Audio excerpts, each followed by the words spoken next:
Okay, it's official. We have too many problems for me to discuss if I'm ever to present solutions. So from now on, you can hear about all the horrible stuff like our actual 200 trillion in debt and upcoming socioeconomic collapse from other channels, and I will focus on the fixes. Of course, to make the solutions relevant, I suppose I'll have to at least reference current problems such as our corporate and NGO-ruled police state, war, collapsing cultural and trade systems. But in every case, I'm proposing that the solution is, of course, what is still the newest, most scientific thing in human politics, the constitutional design that's already ours by law. But who's got any idea what that design really is? Why do we have to have a constitution at all?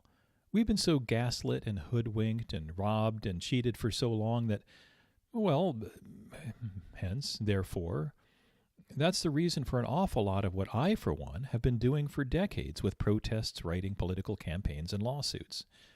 Hi, I'm Andy Horning, author of Relighting the Torch and The Truth About Excelsior.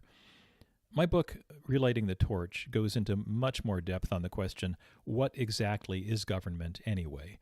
But in short, government is force, in fact, delegated, monopolized, violent force. And humans' default government is brutal authoritarianism.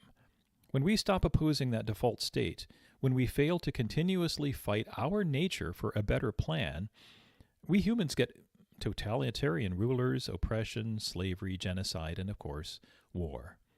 Government is force. Whoever obtains the most force, whether it's the Sinaloa or Jalisco New Generation cartels that actually rule Mexico, or elected men in suits, governments can't take taxes from everybody, then give the money to their friends, or Bolshevize risk and privatize profits without at least the threat of violent force.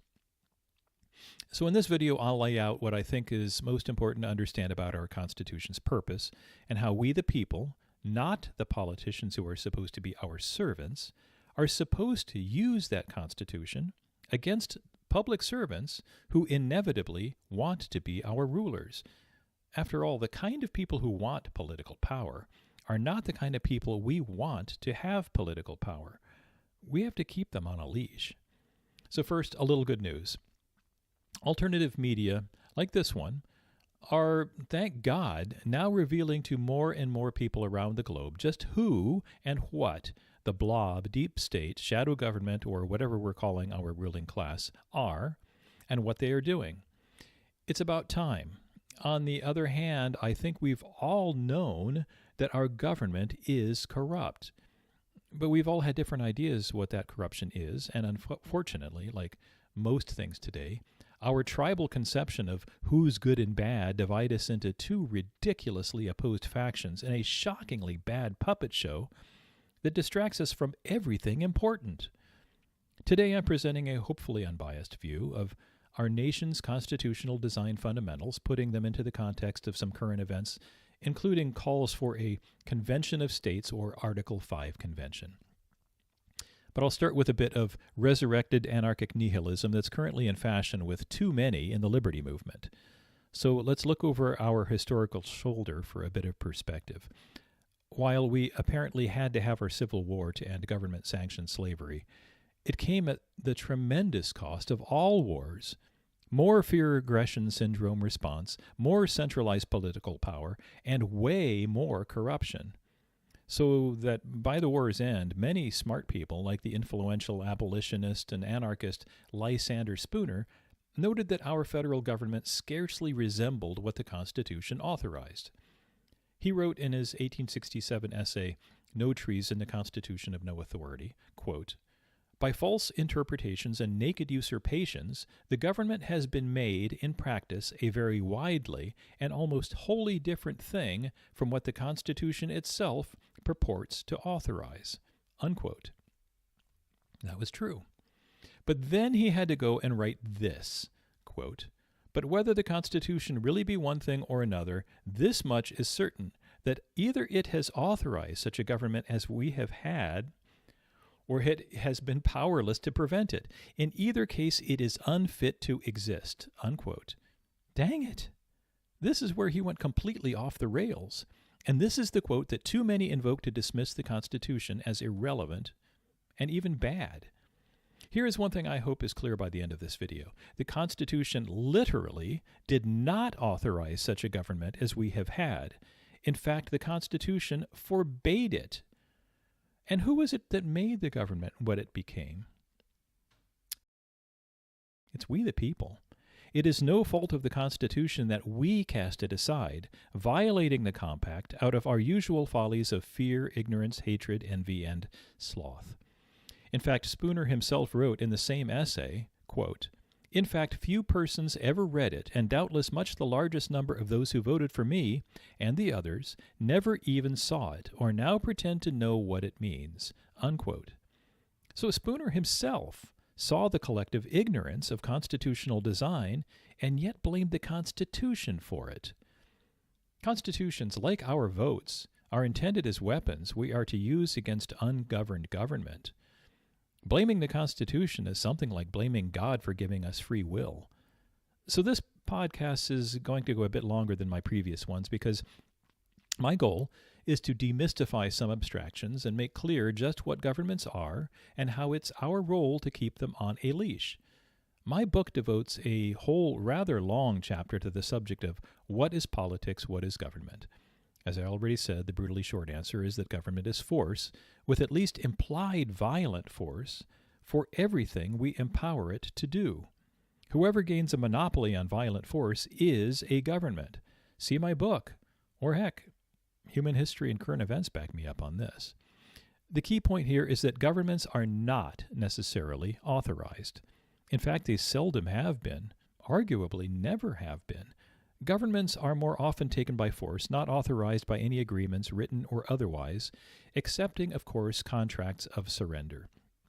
And even governments that are technically authorized by written agreements were at some point self-authorized by people who had no such authorities or authorizing power. Native Americans didn't write our Constitution, for example.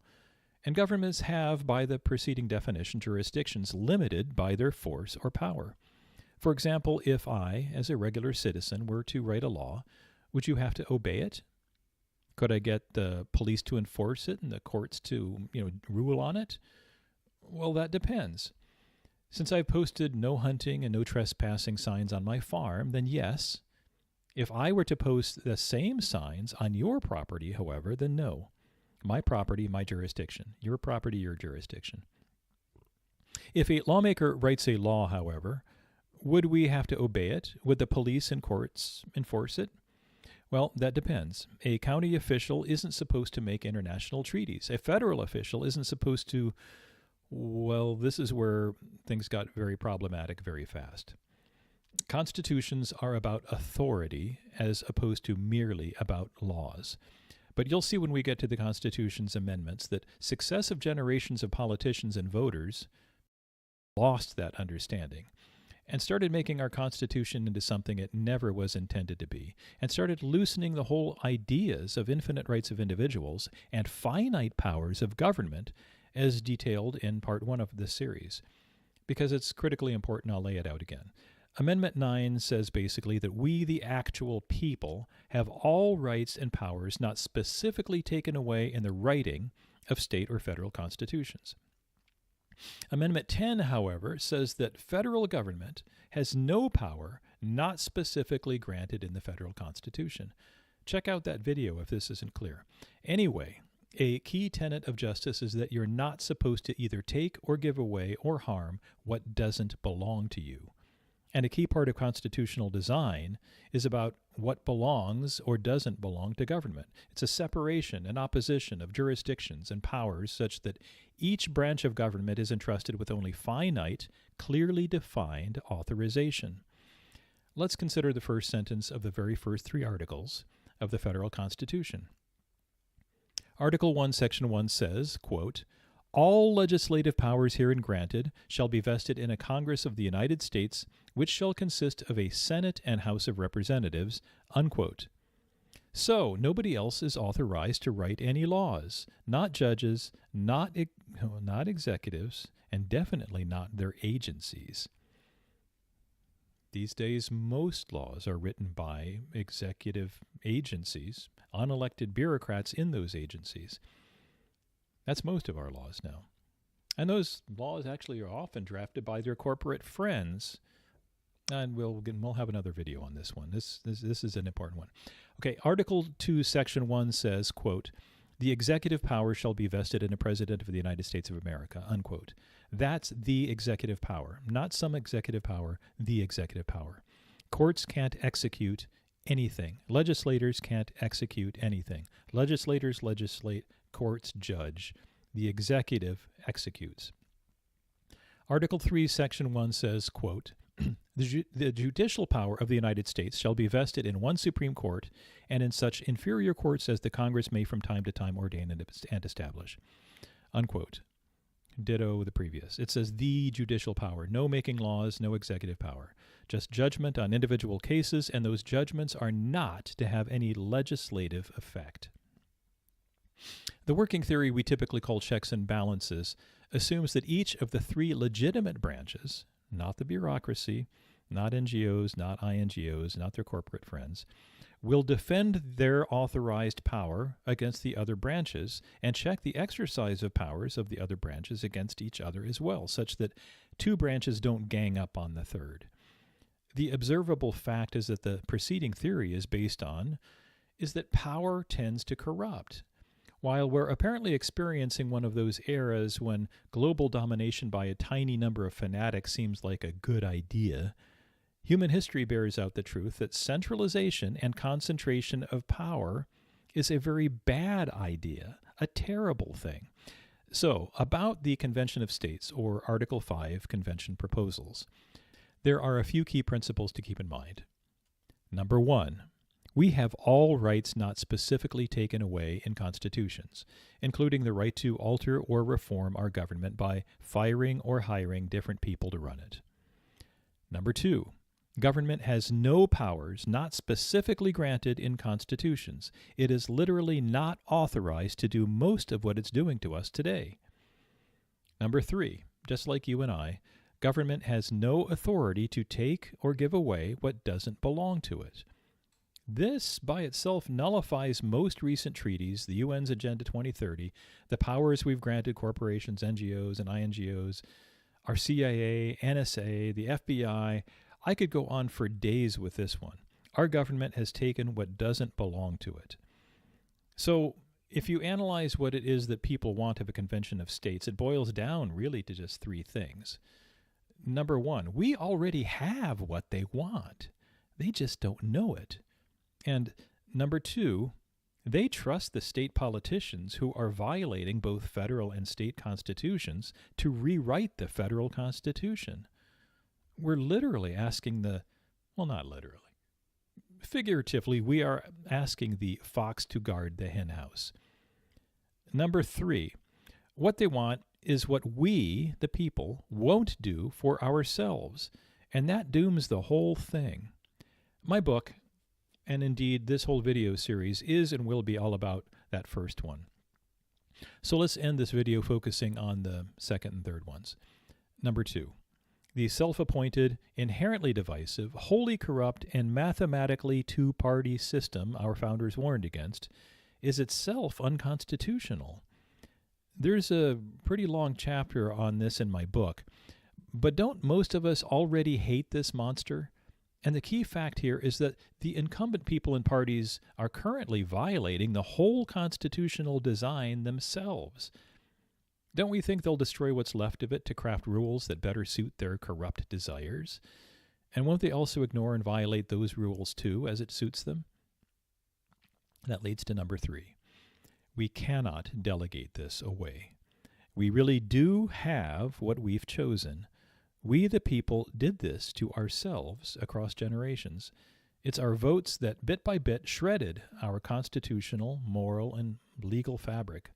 As flawed as it was, it's still better than what we've got, and better than what anybody else had ever signed into law before it. But all of that choice, our free will, means that we can fix it. The most important actionable words in our nation's Declaration of Independence are, quote, that mankind are more disposed to suffer while evils are sufferable than to right themselves by abolishing the forms to which they are accustomed. Unquote. Maybe we just haven't suffered enough. Don't worry, that's coming if we don't choose otherwise. But maybe we have suffered enough. Maybe we're ready to abolish the corrupt, destructive forms to which we are unfortunately way too accustomed. I certainly pray we are. I pray we abolish those forms in favor of a better design. And I pray that we at least learn of the design that's already ours, both by law and for our taking whenever we choose. If you've got a better idea, I'm all ears.